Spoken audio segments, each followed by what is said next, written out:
Phil Olson here again. Thanks for checking out my channel. Be sure to subscribe now by pressing the button below so you can receive my latest videos. You can also click the link below to get immediate access to my books on Amazon. Today we're going to talk about the C major chord. And what we're going to do is we're going to dissect the chord itself and talk about how it's built. All right? So there will be some images that'll come up on this vid. But I'm also going to be kind of showing things on the neck of the guitar too. So a chord in music is spelled C-H-O-R-D, and a cord of rope is C-O-R-D. Now, why would I bring a cord of rope up? Well, in order to braid a cord of rope, you have to have 3 strands in order to braid. In order to have a chord in music, you have to have 3 notes. So it's kind of an analogy saying that, right? Think of a chord like a house. I mean, if you live in the Midwest, which is where I live, most houses have basements. If you live in a place that doesn't have a basement, maybe just try to imagine that, all right? Imagine the basement is your foundation. Then you've got your first story, and we're gonna say it's a 2-story house, a second story. Well, in music, in order to build a chord, the foundation is called the root. And when you build chords, you build by thirds. And now it's not 3, 6, 9, 12. In music, when we count thirds, we always count from where we came from and where we're going to. So if I talk about how to build like the C major chord, I would go C, D, E, that's root 2, 3, and then E, F, G, 3, 4, 5. So a C major chord has a root, a third, and a fifth as the chord itself. Now, there's a structure to this, and we're going to talk about that today, okay?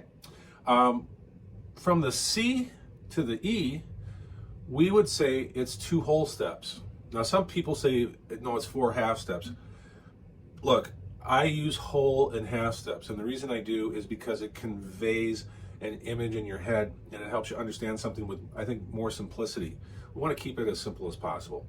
Remember, the symbol for a whole step is a V. So I have 2 V's going between the root and the third, and that's called a major third. We talked about this with the intervals of C major, right? We talked about a major second, a major third. Well, this is a major third. Okay, so now what we're going to do is we're going to look at from the E to the G. So E, F, G, or 3, 4, 5. And if I look at the distance from the 3 to the 5, it's actually a step and a half. If we called it out in order, E to F is a half step, F to G is a whole.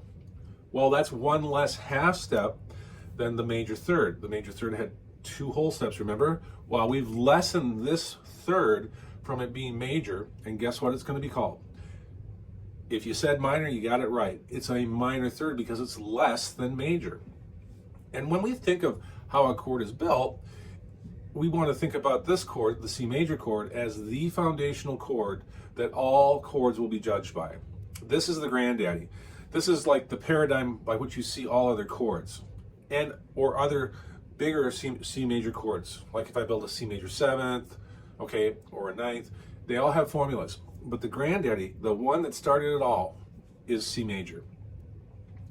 If we have that analogy in our head, when we go to different chords like minors and diminished and augmented, it helps us look at those chords and understand how they're built, which we'll do. But let's just listen to a C major chord. A C major chord is nice and bright. Now, I'm just going to play this real quick so you can hear it.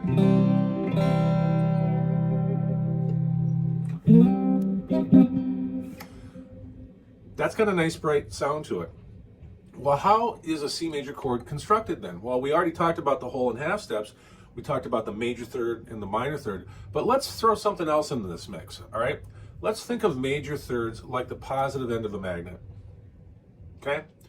And let's think of minor thirds like the negative end.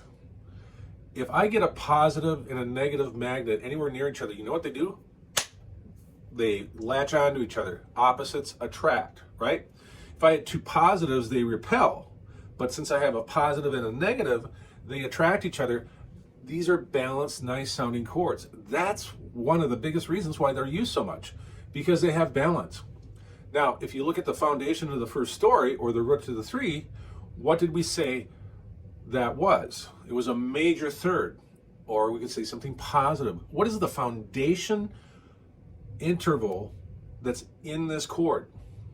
Positive. That's why major chords sound happy. They have a positive and negative, but since the positive is part of the foundation, it sets the tone. And as a side note, we'll get into minor chords, but minor chords are just the opposite. Instead of a positive chord being positive negative, minor chord is negative positive. Well, what's the first thing that's on a negative chord then? Something negative. Guess what minor chords are called? Sad. Just keep it simple, right? So if I think about all this and how it's all put together, I have a positive and a negative. I have a C to a E to a G. And if you see this, I have 2 whole steps. See, that C to E is 2 whole steps. And then the E to the G is a step and a half, or I'd say a half and a step, because E to F and then F to G.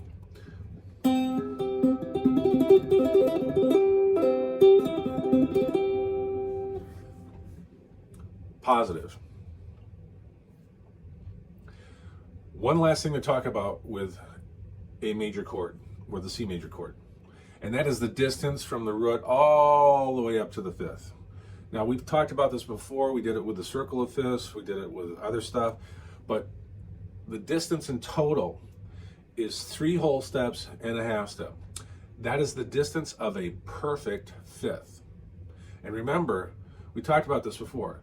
6 out of the 7 chords that are in a major key, or the Ionian mode, are 3 majors and 3 minors, and they all have a root to 5 relationship.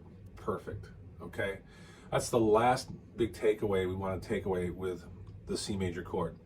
Now that we have that established, we'll take a look at D minor and talk about how that's built.